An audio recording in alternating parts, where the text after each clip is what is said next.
It's brain science. There is neuroscience evidence. You can call it an aura, call it whatever you want. But there's actual neuroscience evidence that says within, I forget how many tenths of a second of meeting somebody, your brain says, you're like me or you're not like me. Therefore, if you're like me, I will extend trust. And if you're not like me, I don't extend trust. Your brain says, oh, I recognize you. You're like me. Okay. There's instant trust and credibility.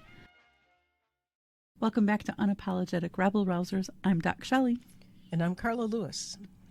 We are going to take a deeper look into the topic of trust, which is something that has come up multitudes of times. regularly, because it's really important, and it's really an element of just about anything that has to do with relationships with people, whatever the context of the relationship. Yes. Because we keep on hinting at it, we thought we'd just go ahead and put it front and center. And so we're going to be talking about it. And you were sharing with me a particular model. That there's lots of different models, and that's fine. What we wanted to do was focus on this one that you had a great affinity with. Yes. And it's less the model than it is the 3 ways that Peter Lencioni talks about trust. He has a whole pyramid of trust, and a whole pyramid of 5 dysfunctions of a team, and the bottom of that pyramid is trust, because that's really the foundation. Mm-hmm. And I like how he talks about, we have reliability trust, and reliability trust is, I can trust that you say you're going to do what you say you're going to do. And then there is, I have to look at my notes because short-term memory issues, I don't know. And then there's vulnerability trust, where I can admit mistakes, I can ask for help, and there's not going to be any fear of judgment or retribution or anything like that. And then there's accountability trust, where my headphones are falling off. Of course, if you're only listening, you didn't see that. I am just a barrel of laughs today. It's been a day. Just a continuation of what you ended the week with. Exactly. Okay. And then there's accountability, which is really about being able to have difficult conversations and hold people accountable and hold yourself accountable in a trusting, caring way. And so I really like how he defines that, because so many people just blanket say, well, I can't trust that person. They let me down one time, therefore I can't trust them. In anything. For anything, for any reason, any way, shape, or form. I just don't trust that person. Isn't it because it's easier to just paint a broad brush than it is to work hard at figuring out that there might be some components that are a problem for that person? Right. So if someone has a pattern of behavior where they say they're going to do something... Like move the microphone. Move the microphone so that it's in a better position. But, when somebody says, for example, somebody who's late all the time, I know that I am not going to trust you when you tell me all of a sudden you're going to start showing up on time. Hogwash. Not going to happen. You've been late for 25 years. Not you, but okay. I have friends that are perpetually late. Mm-hmm. And once in a while they show up on time. The majority of the time they are not. So I am not going to trust that you're going to be on time. I can trust that you're going to keep a secret. I can trust that you're going to keep my confidence. I can trust that if I really need you, you're going to show up at some point in time, not at 5 o'clock, but you might be there at 5:30 or 6. So there's elements where I can not trust a certain aspect, but that doesn't have to damage a relationship. It doesn't have to mean that I don't trust you for anything. But that one element, I know that I can't trust that piece. And so at work, oftentimes you'll hear, that person's not trustworthy. You can't trust that person. And when you dig into why, it's usually around the reliability factor of, well, they're always late with their assignments. Okay. But you can trust that they're going to show up to work, and you can trust they're going to do their job. So it's an interesting positioning of trust and how we think about it. I think being able to dig in and recognize, back to the broad brush, that is it one incident, and I know the answer is sometimes going to be yes, because of whatever the incident might be in terms of overall impact and such, but generally speaking, in a work environment and in a non-work environment, in a relationship. The trust is between you and at least one other person. Mm-hmm. And so in relationship, being able to recognize that there are components, there are dimensions of that person that are completely trustworthy, but they have not demonstrated responsibility, for instance, in following through with tasks or whatever might be the thing, showing up on time, belying a trust, being able to, somebody, you tell the secret, you're needing somebody to just really hear you out, and then you find it on Facebook. Right, right.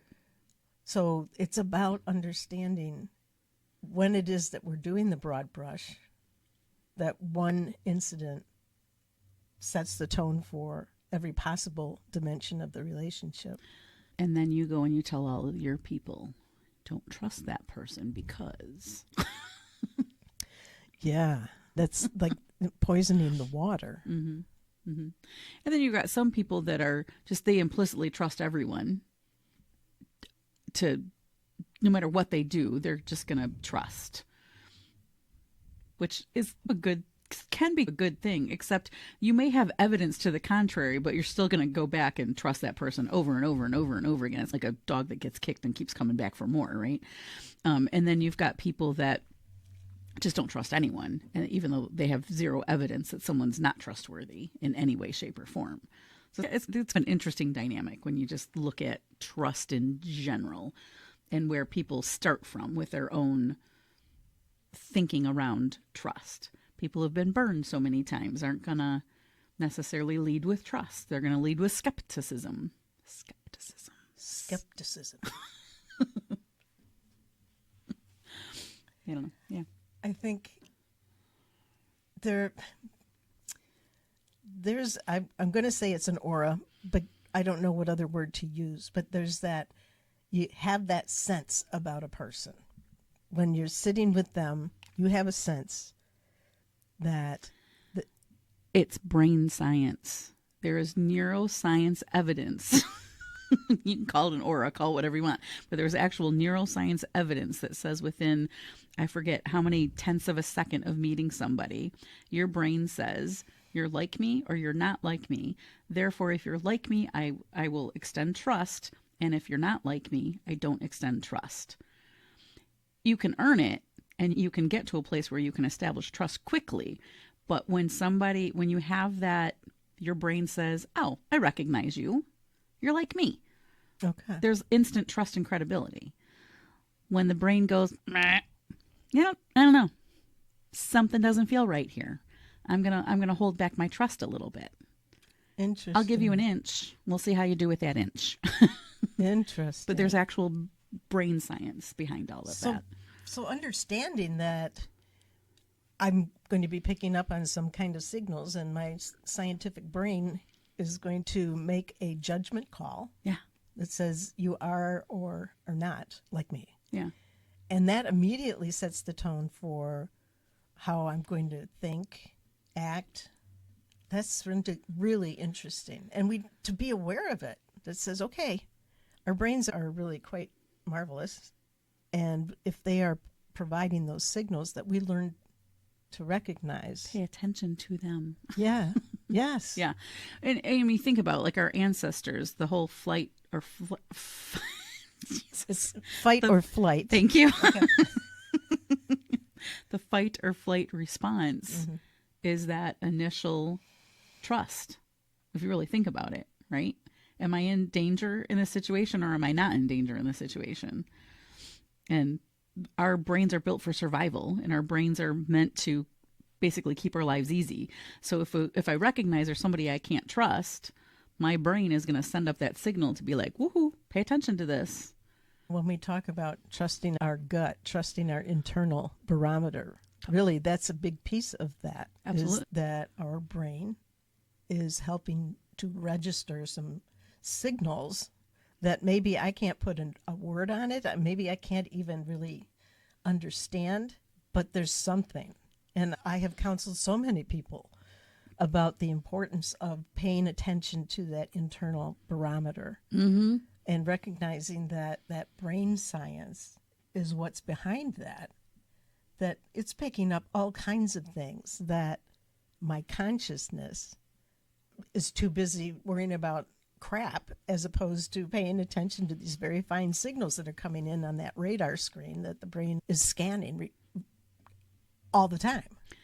Hey, I just had this conversation with someone the other day about really trusting their gut on something that they were trying to think their way through. And I'm like, what is your gut telling you to do? And she was like, what is your gut telling you to do? If you really tune in and you pay attention to your gut brain and not your thinking brain, it'll not steer you wrong. And so she had been processing something. She was getting more and more anxious about it. And she called me the next day and she was like, thank you so much for telling me to do that. She's like, I took some deep breaths. She's like, I'm not really a meditator, but I just sat in silence for a little bit and was like, what is your gut telling you to do? She's like, can it help me make my decision? I don't like the decision, but I made the decision. But she'd been thinking about it and just processing and processing and thinking and thinking and thinking and was getting nowhere. It's like, check in with your gut. It won't steer you wrong. But we can outsmart our gut sometimes. Well, I've done it myself. It was the worst career move I ever made. Everything in my gut was like, don't do it. And I was like, no, I'm going to do it anyway because on paper it looks perfect. Worst career move I ever made. So there's that thing about trusting your gut. Trust your gut. Interesting that our brain and our gut, two different brains in our body, that our conscious thinking tries so hard because we know consciously what it is we like or want, and we'll do everything in our power to make it happen the way we want it, even if it does fly in the face of what this science is telling us. Your own gut is telling you no. Right. What is it that makes us want to override But logically, it makes sense. Okay, so logic. I'll take my job situation. I wanted to go work for one of the big 3 consulting firms. I was very young. And I wanted to just go do that because I thought it'd be super cool. I was missing one little piece of experience, and I had an opportunity to get that experience. Everything was telling me, don't do it. It's going to be the worst thing you've ever done. But on paper, it made perfect sense. So why would I not do it? It's going to help me get my long-term goal. It's going to help set up my career for success. I did it. And within hours of starting to work for this particular person, I realized it was the biggest mistake I made. It was awful. And it was like, never again will I go against my gut. And when I start to try to logic myself out of what my gut is telling me to do, remember what happened last time you did this. I don't have very many regrets. That is one of them. And I knew exactly what my gut was telling me to do. I had another opportunity that I could have had. It would have taken my career in a completely different direction, but it wasn't the direction I logically wanted to go. So you think about how often have we gone against. And I think another piece of it is recognizing that there is some value to acknowledging, if not understanding, at least acknowledging that there's something going on in your being that's telling you something. You can make a choice to ignore it, but you do that at your own peril. And this can be with anything. This can be with something as simple as weight loss. Been on a journey for this. And my gut says, make a better choice.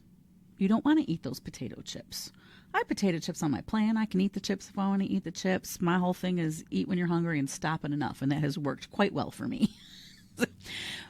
But my logical brain is like, you've had a shitty day. This doesn't make you feel better. Yep.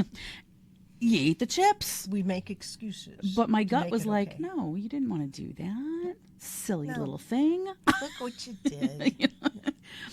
So it just is something as simple as that. You can override your gut brain. So then think about the more complicated things that you've been thinking about and processing and stressing about and you've got anxiety about. To take a break from that and just go, what is my gut telling me? Is hard to do when you haven't trained for it. It's like training for a marathon. Shut the brain off and check in with your gut. It's not easy to do. It's particularly around something that's causing you strife, anxiety, grief, stress, whatever it is. Mm-hmm. It's hard to do. But it's so worth it to learn how to do it. It starts with trusting the fact that you can trust your gut. Yeah. And very interesting about the brain science behind picking up on those vibes that you get with a person. I attended a lecture a bunch of years ago, and they talked about the scientific research that went into the energy that is literally transmitted from the body, mm-hmm. that people with the good energy, those that are trustworthy and more than nice and just are good people, that energy extended. At that point, they were measuring it in feet, 10 feet. So there would be this 10-foot mm-hmm. circle around a good person. Person whose energy was not good, that energy extends out 30 feet. I was going to say it's got to be further. Yes. Yeah. So you walk into a room, or you're in a room and somebody walks in and you can feel the room just get cold. It's like the energy gets sucked out of it. Yes, yes. Yeah. That there are other people, you get a little bit, you're closer to them. Sometimes if you have established yourself someplace, you've established that you are a good person, and everybody that's in that room might have been in that 10-foot space with you before, you walk in the room and the air warms up. There's like everybody's got more smiles on their face, or there's a relaxed and happy nature to it. But that's another part of this brain That's what science. Happens when I walk in the room. I know. And I can attest, I absolutely fill the room with joy. That's what you do. Yeah. I think I have some joy. I bring in some joy. You do. But it's really interesting because I think about times where I've had to go run errands. We all know I hate grocery shopping.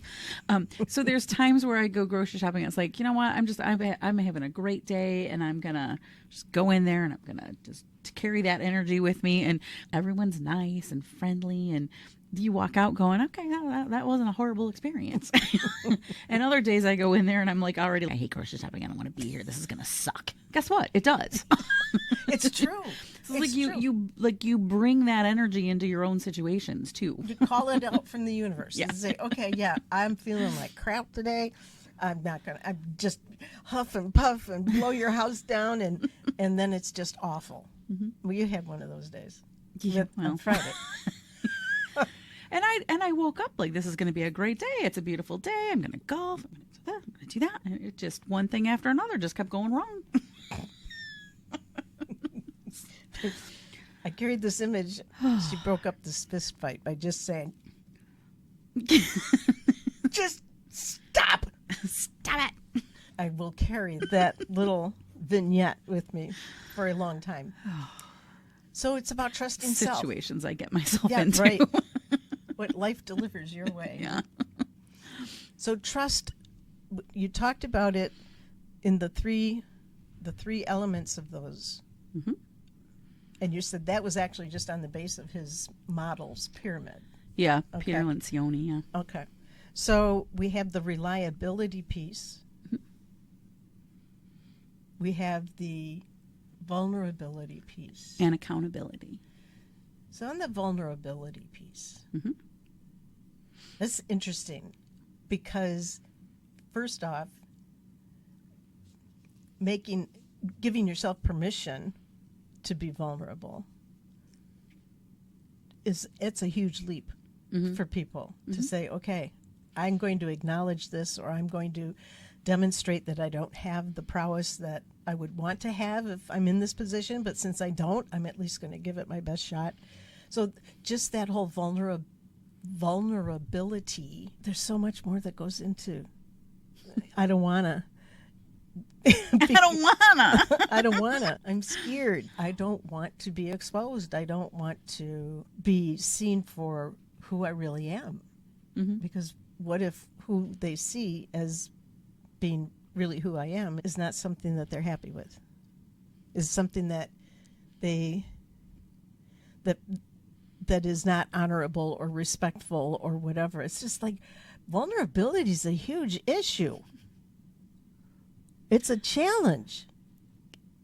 It is, yes. And I think it's challenging for people who, it's challenging to a degree for pretty much everyone, but I think it's even more challenging for people who are seeking external validation, who perhaps have lower confidence, because if it matters that much what other people think, then you're less likely to express vulnerability. Some of us don't really care what other people think. So we may be more vulnerable. We're more willing to share. We're more willing to put ourselves out there. And even in that still comes some level of, Mm-hmm. How much do I want to share? How far do I want to tip that scale of vulnerability? And that's again, that judgment with related to trust. Mm-hmm. Are you going to use this against me, or are we just going to be cool with it? Yeah. Like, I've worked for a couple people that, like, Charles comes to mind. Anyone who knows me and Charles. Like, you could be vulnerable with Charles, and he would hold that, and he would never use it against you. Yeah. I worked with other people that would be like, I'm going to store that. Yeah. I'm going to use that when I need it. Thank you. Thank you for that evidence. Yeah.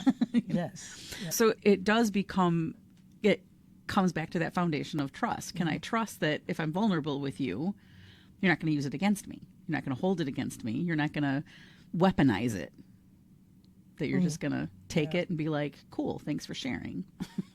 Yeah, weaponize. Uh-huh. Yes.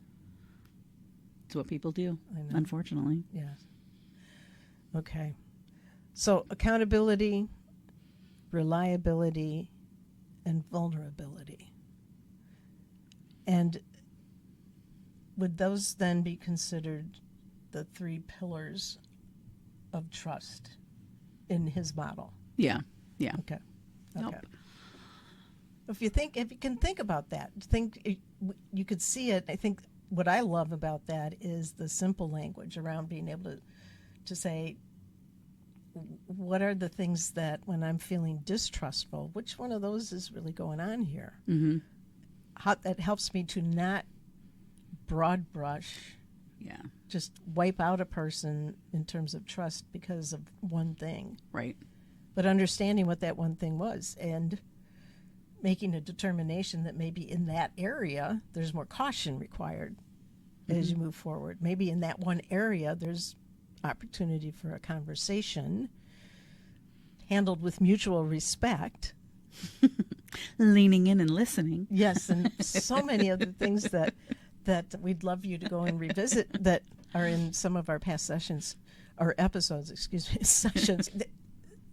I love those 3 ways of reflecting on it, so that we don't just say, well, now I can... That person's not trustworthy. Right. Well, ever. Is it their accountability? Is it their vulnerability? Very cool. Yeah, like I said, when we started, I like the simplicity of it, and it just really makes sense when you think about it, and you think about the people that you've had trust issues with. It's usually one thing. It's not everything, most of the time. So we give them a chance. Yeah. But it is really an opportunity for not just self-reflection, but if the relationship matters at all, being able to have a very focused, respectful, meaningful conversation as opposed to, you're off my... Done with you. Yeah. Yes. So when it comes to trust, we'd love to hear from you. What are some of the other elements that you notice when you have an issue with trust? Either somebody trusting you or you trusting somebody else. Let us know. I'm Carla Lewis. I'm DocShellie. We're Unapologetic Rabbel-Rousers. Thanks for tuning in. We'll see you next time. There is some value to, if not understanding, at least acknowledging that there's something going on in your being that's telling you something. You can make a choice to ignore it, but you do that at your own peril. Mm-hmm.